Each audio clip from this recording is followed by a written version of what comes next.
Well, it is 10:17, so we're going to get started. And my name is James Pesch. I am a neuro-linguistic practitioner. I'm located here in Tulsa, Oklahoma. I'm a business coach and a consultant, but the main thing that I do is work with people and optimize the way that they socially interact and the way that they cognitively think about themselves. That is my primary goal, and I am a people person. I like to optimize people. That's what I do, okay? So that's what we're going to be focusing on here today, is trying to better everyone's life in this room through anchoring, and this is specifically as it applies to what you do in sales. How many people in this room are in sales in some capacity? Great. If you don't think you're in sales, have a 2-minute conversation with me and I will show you how you are in sales, okay? And so today we are going to talk about the way that humans make decisions and how you can anchor people, use this skill set to anchor people to the emotional things that you want them to be anchored to. Would somebody like to read the definition of what anchoring is really quickly? It's a very short read, and it's just that one paragraph. If somebody will help me out with that. Thanks, Oscar. It's what is anchoring? What is anchoring? Yes. Anchoring is a powerful technique in NLP. In NLP, anchoring refers to the process of associating an internal response with some external or internal triggers so that the response may be quickly and sometimes covertly reassessed in order to elicit a specific behavioral outcome. Great. Does anyone know, just off the top of your head, like, what does that mean? I feel like, I think of something like with Goslings, is that you're anchoring something that causes them to make future decisions based off of something that is instilled in them. That's not a bad summary. Anyone else want to give a shot at what do you think, just based off of that definition alone, in your mind, what pops into your head? Pavlov's dog, right? Pavlov's experiment. Does anyone here not know that experiment? Great. Would you like to just kind of talk about that real quick, Brandon? So basically, they would ring a bell, give the dog food, and measure how much it would salivate. And then eventually they would ring the bell, and the dog wouldn't even need food, and it would just start salivating based on the bell instead of salivating because of the food. So that's a demonstration of an auditory anchor. The brain expects something to happen because of the sound, so it automatically sets itself up to experience that. Okay? So what we do with anchors is we focus on the 3 separate types of anchors that are most commonly, oh, will somebody open that up for me? I thought You always lock it. Well, I thought I put the door stop in. It must have slid out. Sorry, I thought we started at 10:30. So, no, I'm sorry, Mike. There was a little bit of confusion there. One of them said 10, one of them said 10:15, so I apologize. Most of them were at 10:30, but this morning Harsky didn't have it open. It had it open a little bit earlier. So whenever we talk about anchoring, we talk about visual, auditory, or kinesthetic anchoring. These are the 3 primary ways that humans create anchors for themselves and the ways that you can create anchors in others, okay? So what we're doing today is talking primarily about how we can use this to increase our efficacy in sales and our communication in general, okay? Now, one of the things that people may or may not have been noticing is that when I speak, I set frames of reference with my hands. And whenever I want people to remember what we were talking about, like Pavlov's dog, I come back to the same place and set those anchors again. Okay, so that your brain remembers what we were talking about and it's able to correlate that information. Some of these things are going to be instinctive. You're going to pick up on them naturally. Some of them are learned. You're going to have to take some time and really dedicate your mind to setting these up intentionally. This is an intentionally focused technology. What is the purpose of anchoring?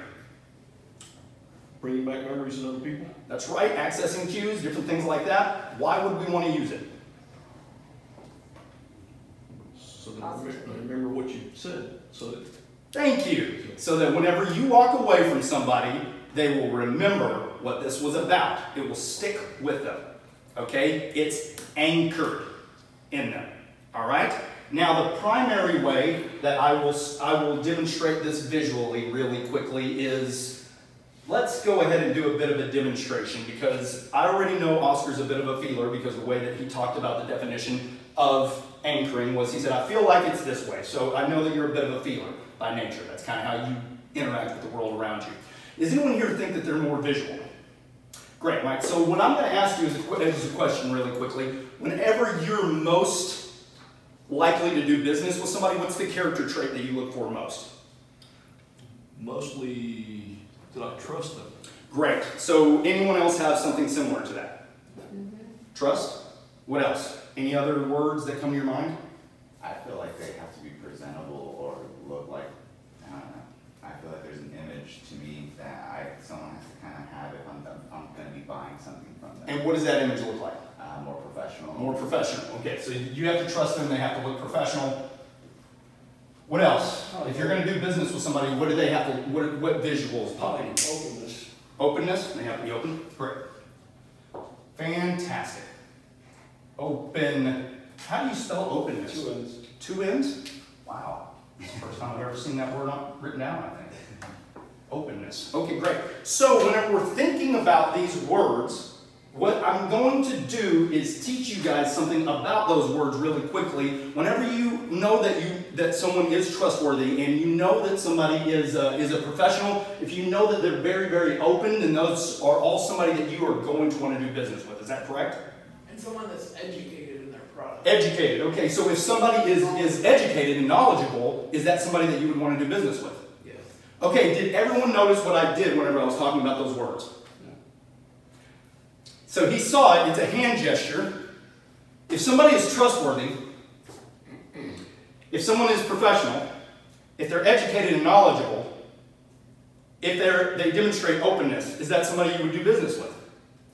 I am connecting you visually with the words and myself. I'm tapping myself with the words that you gave me, that's the type of person that you would do business with. That's a visual anchor. I'm visually anchoring you to those words. Italians must be anchoring all day. All day, baby, all day. Absolutely. Now, why do you think a Latin-based language might be comprised of body language primarily? Pretty passionate people. Very passionate people. What do we know about the syntax of Latin-based languages? Do you see a red car or do you see a car that's red? Car that's red. A car that's red. In the English language, we can put the adjectives before the nouns. In other words, we start giving you the descriptives to look for first. In Latin-based languages, not so much. Noun comes first. You don't even know which adjectives to start looking for. So what do Latin-based people do? The red car. That red car. Body language is important. Citing you toward it so that whenever they're saying the noun, you know the direction to go. I think you meant the car red. Yes, but they would be saying that they're pointing at it because they know that the adjective can't come before the noun. So these are very clearly defined ways of language restricting the way we communicate, which is why we use body language, which is why it's important for us to use visual anchors. Okay? Now, another visual anchor that I like to set up with people are colors. Okay? If you can use colors to establish some form of rapport with people, you can bring back those thoughts later on. Green is a good way to think about growth and money. And so if you do want to make a presentation that's primarily about growth and money, you want to have a few little green accents on it. You want to try to get people to feel associated with that. Okay? There are ways in which you can do that. Now, green isn't the only way to get people anchored to money. You can use any visual as long as you are intentional about setting up the anchor. Okay, just like trustworthy. That me pointing at myself creates the anchor. It's connecting the word trustworthy with James Pesch while I'm speaking. That's the visual anchor. What other type of anchor is it though, because I'm tapping my own body? Kinesthetic. It's correct. It is also a powerful kinesthetic anchor because as I am connecting to myself, it is also helping you connect to myself. It's a kinesthetic anchor as well. So that is double, and that's why if you will look on where I lay out in this very top portion, the different types of anchoring. Good morning, Tara. And if you look at the different types of anchoring, we have visual, auditory, and kinesthetic, but a lot of the words associated with visual also cross over into kinesthetic. Because when you see someone do something, an action, that's kinesthetic, but you're seeing it. So it's also visual, okay? So the most powerful anchors that I can teach you are both visual and kinesthetic. But I don't want you to get too bogged down with this stuff. We're going to try to move through these things pretty quickly. The tapping one is the visual that I want you to remember most. The colors can help, but just remember that whatever you anchor to the colors, it's got to be intentional and you can't vary from it. You have to know that you're being intentional about anchoring a certain emotion to that color. And you can't vary. Otherwise you'll mix it up, right? That's right, and you'll get people confused. Okay? Now here is an easy way to make sure that you set everyone up in the room to anchor themselves to positivity, good energy, and everything like that, is if you ask somebody, hey, what's the last time that you felt amazing about life? What's time? Can you think of a time whenever you were really happy? Probably as a child. Swimming. Right? Anyone else in here, and whenever you think about it now, can you quickly recall that feeling of just being really happy and just being really energetic? Now, whenever you think about that, what about basketball games, baseball games, things like that? What do you guys think whenever you start getting the and everything, and there's a build, and there's a gradual energy that goes along with that. As you increase your pace and everybody increases the clapping, there's a build, right? You're getting excited, you get fast, and then it builds up, and everybody goes crazy, right? That is also a way of kinesthetically anchoring a crowd to a feeling of positivity whenever they first come into a room. You go to any conferences about personal growth, self-help, any of that, they're going to have loud music, they're going to have clapping, they're going to get you excited and anchored to positivity from the get-go. They want you feeling excited about being there from the very second you walk in, and they don't want you to forget it. Now, another thing a lot of people have probably noticed by this point is that I'm also setting auditory anchors. One of the things that I do is set an auditory anchor with a snap. And that way, later on in the conversation, if I want you to recall that feeling that you had when I did that, then it's not hard for me to get that back.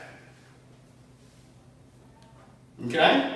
And in fact, it can be very powerful whenever you say, now, by now, you might be wondering exactly why you should consider this product. But I assure you that over the course of time, you will decide that you want to do that. Now, what I did was I said the words, by now, when I snapped. And then later on, when I asked for a decision, I said, you're probably going to want to do that because it's anchored to the by now. If you can't snap your fingers, can you buy a clicker? You can buy a clicker, you can do all sorts of things, man. Tricks are great. So this is a visual anchor that I've used a lot. I've used that. Yeah, the visual anchor there is very, very, very, very effective out in public. If you're running around and you've got a laser pointer, they're fun. Gimmicks, gadgets, all that type of stuff can be great anchors. And the more that you get comfortable using those things, the less you actually do need them. The more that you can just create ones on your own and just go like, man, tell you what, I'm excited about being here today. You can set those those auditory anchors, and you can recall those feelings later on, just like Pavlov's dog with the bell.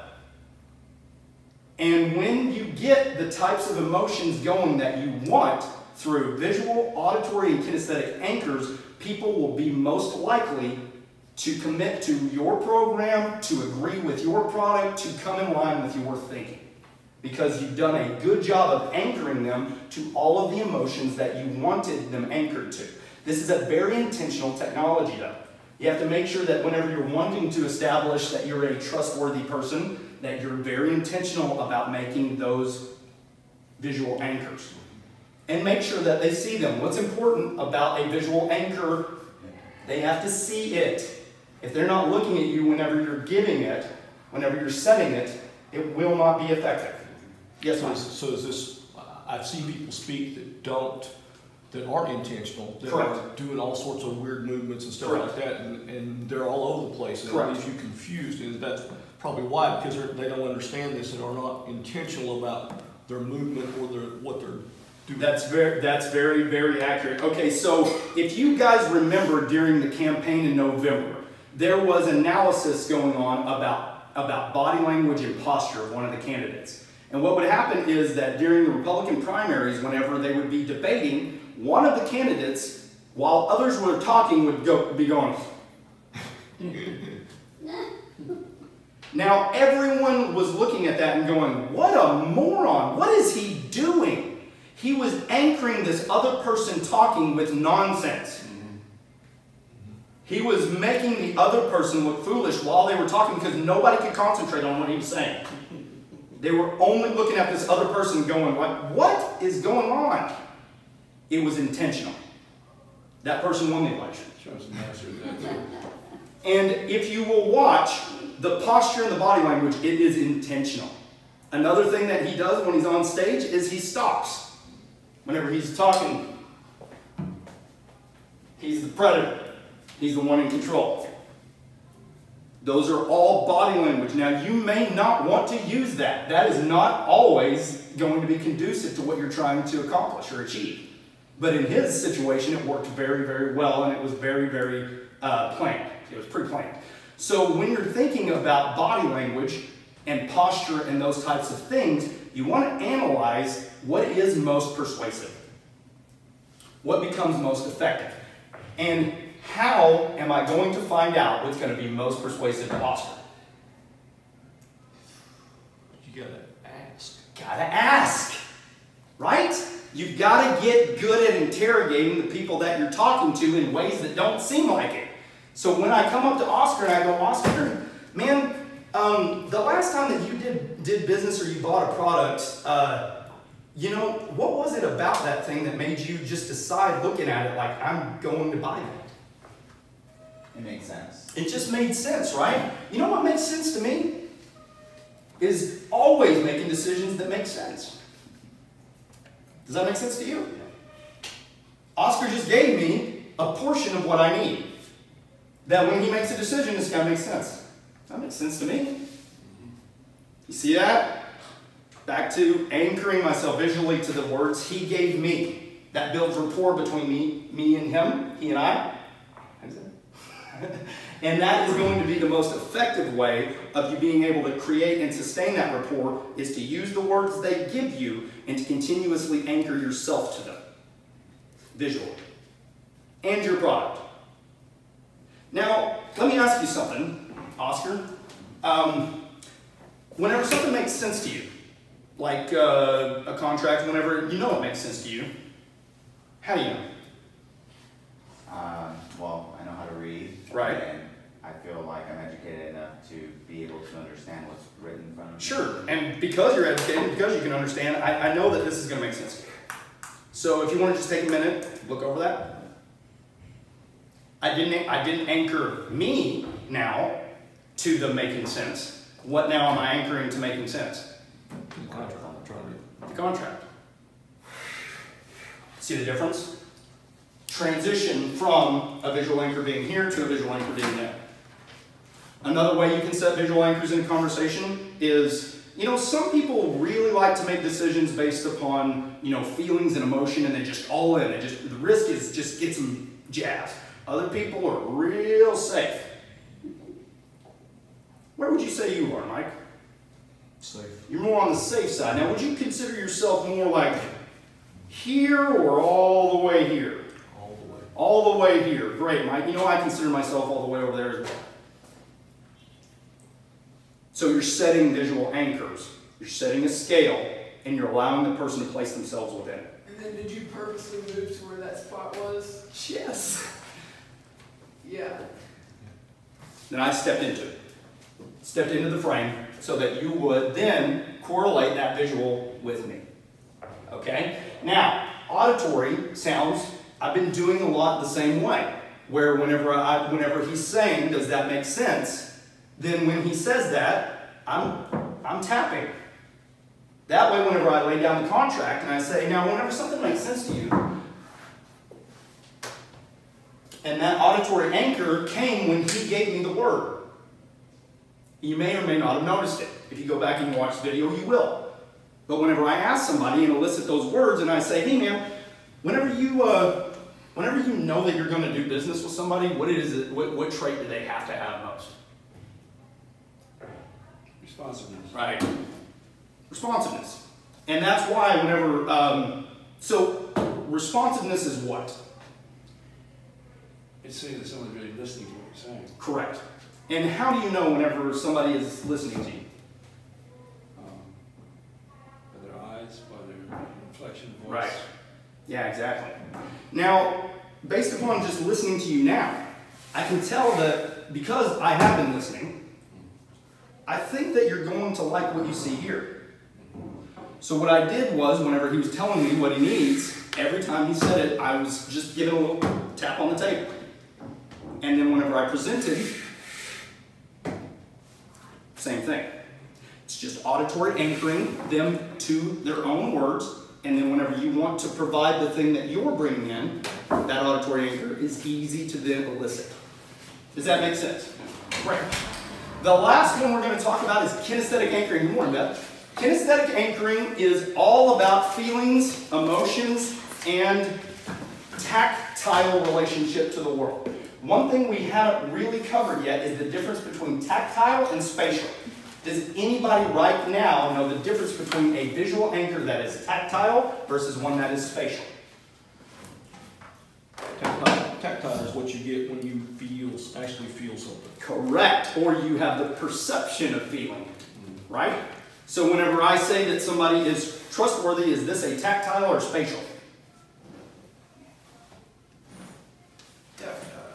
Tactile. Do you consider yourself this type of person or this type of person, Mike? Is this a spatial anchor or a tactile anchor? Spatial. Spatial. Good. Difference there. Auditory. Spatial, tactile. What is it?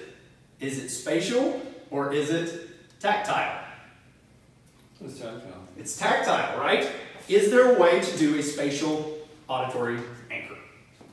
Knock over here, then knock over here. Whenever you're thinking about making a decision, but then you know you don't want to make a decision, those are spatial. You're separating, I don't want to do that over there, I do want to do this over here. Okay? Spatial anchor. Now, the last one, kinesthetic anchoring. Is there a difference between spatial kinesthetic anchoring and tactile kinesthetic anchoring? We're talking about feelings, right? What do you guys think? Yes. I would think tactile is stronger. Tactile is very strong. You elicit the Absolutely. Absolutely. Has anyone ever ridden a roller coaster in here? Raise your hand if you've ridden a roller coaster. How do you feel whenever you get to the top? anxious. Anxious, right? What else do you feel? Nervous. Nervous. What else? Excitement. Excitement. Is anxious and excitement the same feeling?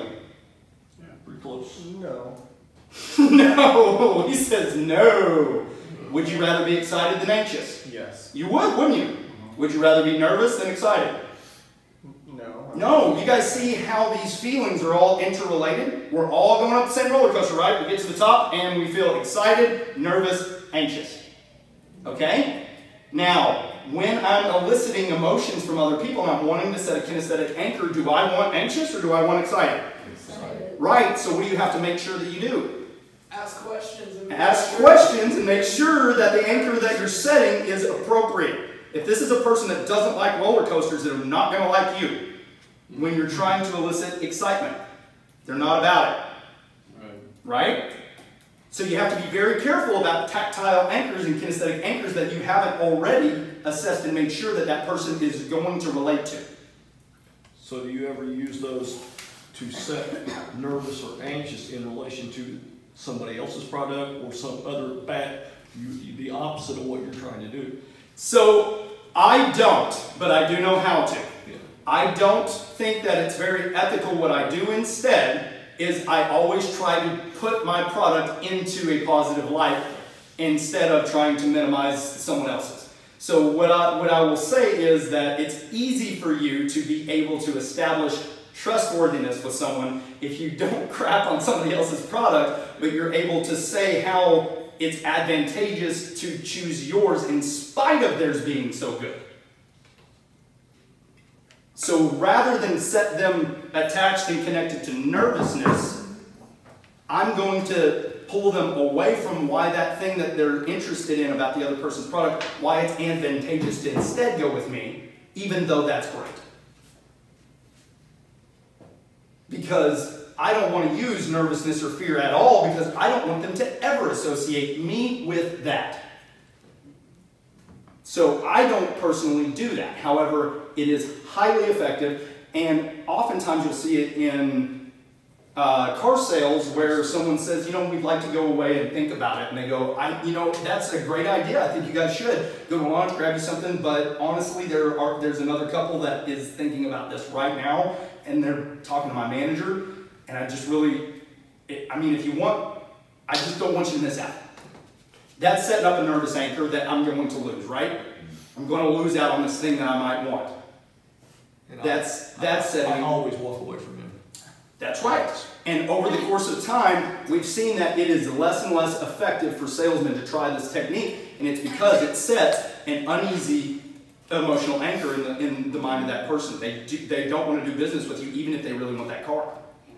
Fear of loss. Fear of loss, that's right. And so what I teach people is to instead always elicit the positive emotions that make people act, not the negative ones that make them run. Because that's what they want you to do. They want you to run into their arms. Be so afraid that you're running into their arms, but it's having the opposite effect. So rather than do that, set up the anchor on the other side. Because even if you're effective over here at getting that to work, making the person nervous about somebody else's product and instead of purchasing mine, they are not coming back. You'll never get a referral. Never get a referral, and they are not coming back. And it is a good thing because it teaches us that emotionally and kinesthetically, people want to feel good. They want to feel great about their purchases. They want to feel amazing about them. So the main emotions and the kinesthetic feelings that we want to elicit during conversations are great ones. How many people like to deal with salesmen when you come in and they go, honestly, I'm going through a divorce and it's rough, man. I'm not making anything work. I don't know. What product do you want to look at? I'm sorry. Immediately you're emotionally drained, like, oh, I'm already feeling that way about you. Exactly, just from this, right? Yeah. That's why it's so imperative that you maintain that positive rapport and keep that person in the place that you want them in emotionally and keep relating them back to it. Always bringing them back to the anchors that you want that person to feel about you, never the negative emotions that you don't want. When I taught the NLP seminar on dating and romance, it was mainly about whenever you go out to eat with your spouse or a romantic partner, what happens most often when you finally get out on that date? What do you talk about? Kids. And? Problems. Yeah. How's that date gonna go? Right? So you don't want that. You have to be intentional about making sure that this night is anchored to positivity. It's anchored to romantic things. It's anchored to the best that we've had in our relationship, not the worst. Not the things that are going wrong, the things that are going right. And that is what you want to constantly and continuously make sure that you're making people feel. A spatial kinesthetic anchor is about feelings and emotions. A tactile kinesthetic relationship is about movement and action. Okay, so when you're setting an anchor that's a kinesthetic anchor about feelings, emotional states, those are pretty easy. What are emotional states that you want to anchor people to? Excitement. Excitement, that's a good one. What else? Happiness, Happiness, yes. What else? confidence. Yep. Great. These are all good words. Now, if you guys felt excited, happy, and confident, how would that change your life? If that were the primary ways you felt? Would that empower you to do more? Would that enable you to do more? Don't you see how right now, as we're anchoring everyone to those three emotions, that is making you feel better about yourself right now? These are not hard to do. All you have to do is try to find out what it is that your audience wants to feel. And most of us, universally, don't have a problem with happy. Most of us universally don't have a problem with feeling confident, secure, trust, empathy, all of the positive emotional things that you can access. Intentionally think about them before you go into any meeting. Focus on how you look when you're excited, when you're happy, and when you're confident. One of the ways that you will emotionally anchor those around you kinesthetically is through your own posture. And that's kinesthetic and visual. Very powerful. If you've taken time to set up that I want to be excited, I want to be happy, I want to be confident, then it will radiate out of you and it will establish an anchor in them that you cause that feeling in them. And it's now making you intoxicating to them. They want to be around you. They want to feel that. And it's all because you were intentional about focusing on feeling those things before you came into that meeting. And it sets you up to behave that way. And it anchors your clients and your audience to the same exact things. So make sure that you focus on visually anchoring people to the words they give you, to yourself, and to your product. The positive ones, not the negative ones. And in fact, if they do start to give you the negative ones about why they won't buy, you start to visually disassociate yourself from those things. Yeah, I don't want to give you something that's expensive that doesn't work. I want to make sure that it works and it's great. You start to find out that they're giving you words like, oh, I would never buy a black card. Oh, we don't have any black cards. I've never tried a sticky and black card. No, I've got nothing but the, what did you say you like? White? Oh, yeah, no, I've got the white cards. If they start giving you the things that they don't like and they don't want, you separate yourself visually from those and you anchor yourself to the ones they do. As you run to the bathroom and change your shirt. Yeah, because you have on the black shirt. Now, one of the things, the reason I chose black and white is because they're monochromatic and most of the time they're neutral. People don't have an association emotionally with them. Roy G. Biv, right? Ranges from high energy to low energy. That's our color spectrum. Red, orange, green, what is it, blue, indigo, violet. And so when you think about that, those are high energy to low energy. Is white or black in any of those? White, black, and grays are neutral. This is why I chose it. They normally don't elicit many emotions. One of the reasons why you see me in black shirts a lot. I want you to feel neutral about me until I find out how you feel. Until I establish what makes you happy, what makes you sad. Now, auditory anchors, again, we want to talk about those one more time. What are auditory anchors? What are the various types?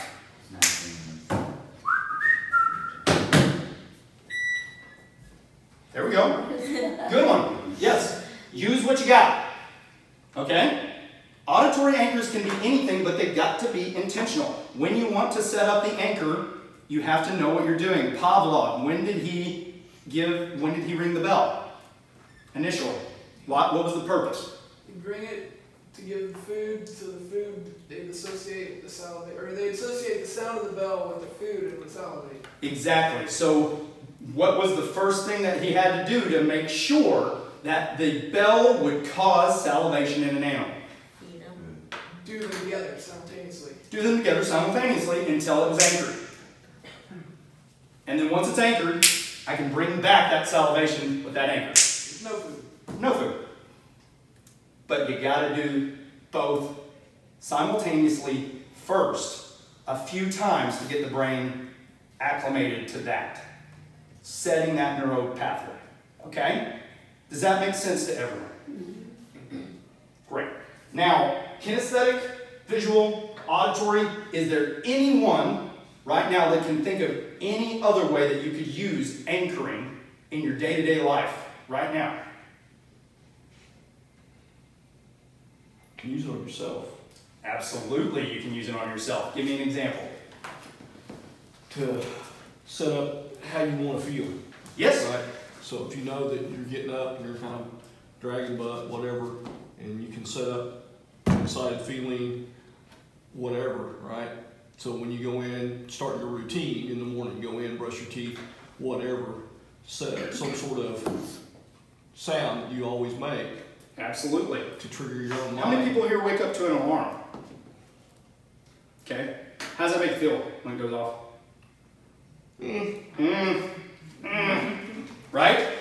Why? Because you gotta wake up. You gotta get up. Did you want to get up? No, that's why you had to set an alarm, right? That is an auditory anchor. You're using it on yourself. It's setting your state right away.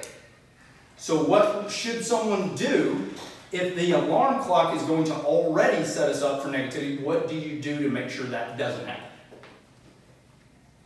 Change the alarm tone. There's a different sound. Change the music. Change music. Whenever you could program yourself, so to speak, and start to listen to a certain song when you're in a good mood, or give yourself in a good mood and listen to that song. There you go. So And then when you set the alarm, one of my favorite songs to demonstrate this with Yes. is Rocky theme song, Eye of the Tiger. Mm-hmm. Right? You guys know this song? When I hear this song, I get motivated. I want to go. I know it's silly. I'm ready. As soon as I hear that song, I'm ready. It's my high school song, so it just makes me like think of like. Of high school. Yeah. That doesn't work for you then. No. Don't utilize it. But you know what? If I want to start my day feeling like, hey, I'm ready to go, I'm changing my alarm clock to Eye of the Tiger. Don't use something that you don't like. Find something you already do like. One of the things that I did was use Imagine Dragons, Whatever It Takes. I started using that song as my alarm clock to wake myself up. That way, whenever I woke up, I was ready to hit the ground running. Whatever it takes, I'm ready to go. Let's do it. That way, when my alarm clock wakes me up, I'm waking up to something I already know motivates me. You can That's an intentional auditory anchor to set your mood for the day. a YouTube video. YouTube videos, motivational YouTube videos. First thing in the morning, wake up, type in motivational video in YouTube, listen first 5 minutes of your day. Start your day that way. Auditory anchor. You do this every day. He was doing it for himself, and I was like, God, I feel good. You know what's funny is, Yeah. I actually started doing it, and here's why. You guys are going to laugh at me about this, but I was at a political campaign meeting, and this guy said, you know, I don't understand how you just stay so motivated and full of energy all the time, and just, you know, you just seem so like passionate. And I was like, man, honestly, it's just kind of been something that I'm intentional about that because it makes me feel better. I just feel better about my life when I'm intentional about my own thoughts, my own days, everything like that. And I said, you know, you seem kind of like that too. What do you do? And he said, man, I wake up and I watch a motivational video every morning. And I was like, really? He said, yes. I never even thought about this. So what happened was I realized that my audience, my clients, my people are doing this thing that I never did, and that content led me to more content. So what I did is I started listening to this stuff so that I could learn what it is that motivates others. Because I do a lot of this myself, internally, for myself. I needed to study what other people need to listen to motivate themselves. And that's why I started listening to those things. And what I found was, sure enough, guess what? It works on me too. And a lot of people have habits they do that they don't even realize they do them. And they're setting emotional states. Talk more about that, Brandon. Just like by you asking him what he does to motivate himself, he may have never even thought of it. But it's like, oh well, I do blare some Green Day in the morning to get pumped up. Yep. And you know, there might be days where he doesn't do it, and just it's such a habit that the days he doesn't do it, well, now that you pointed out that that works for him, that day that he was not going to listen to Green Day, he's like, I need to listen to my Green Day. Sure. They started right. Absolutely, and that's why cognitive personal growth is so important, is because you don't know these things until you do. Right? The 4 stages of the learning process, unconscious incompetence, you can't know what you don't know. You literally can't. You're incapable of knowing what you don't know.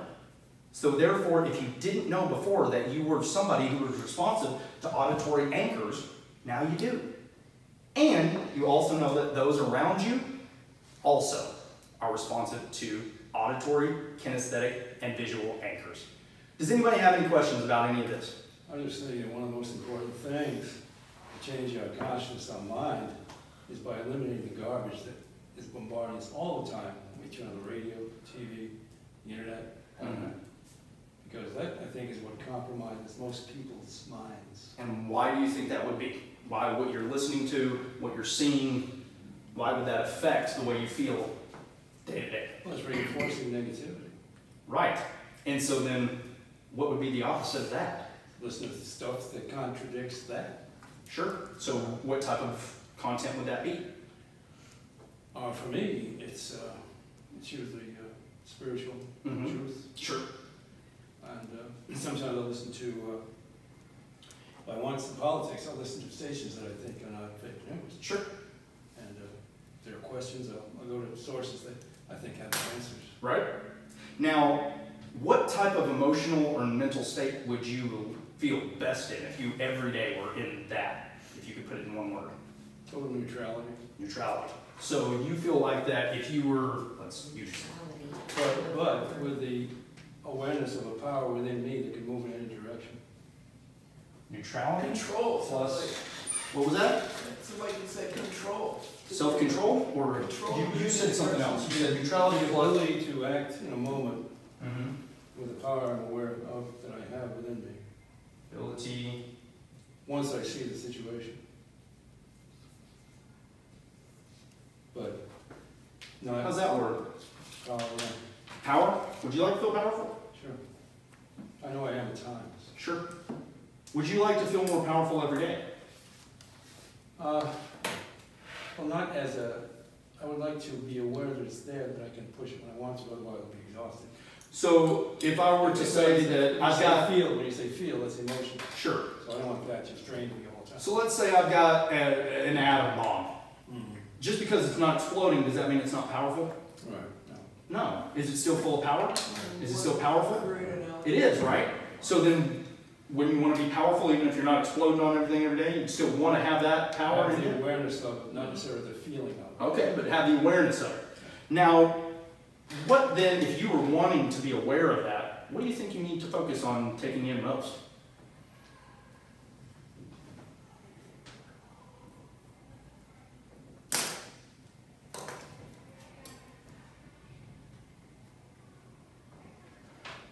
Focus on the highest truth I know. Exactly. That's what you do. Yeah. Spend your day focusing on the highest truth you know. That will make you more aware of the power of it. Right. That's the opposite of the negativity. Those are your words. That's what you want. Right. So that's how you anchor yourself every day to the emotional state that you want. I've been working on it. I think that it'll be highly effective. Okay? Did you guys see that? Now what we did was we just elicited from him the model of what he would want to feel most. Everyone else in this room has their own things, their own emotional states, their own stuff that you want to feel about you. That's what you tune into every day. That's how you start your morning. That's how you set your own auditory, visual, and kinesthetic anchors for yourself to enable you to be more successful. Does this mean that every single time you go into every situation you're going to be a success? No. No. How many other factors are going to go into how many people you work with every day? Many people as they're right. That's right. What does this technology give you? It's an advantage. It's just an advantage. It's an edge. It's a tool. It doesn't guarantee success. It sets you up for more successful outcomes. And that is the intention of learning neuro-linguistic programming, is to set yourself up for more successful outcomes. Great job today, guys. Does anybody have any questions about any of this? Thank you all so much for coming. If you have any questions about how to set this up or more demonstrations on this, you can check out my YouTube channel, or please go to my website at jamespesch.com. I would love to help anybody in here reach more goals, have more successes in closing rates and things like that. I really appreciate all of you coming. Have a great day.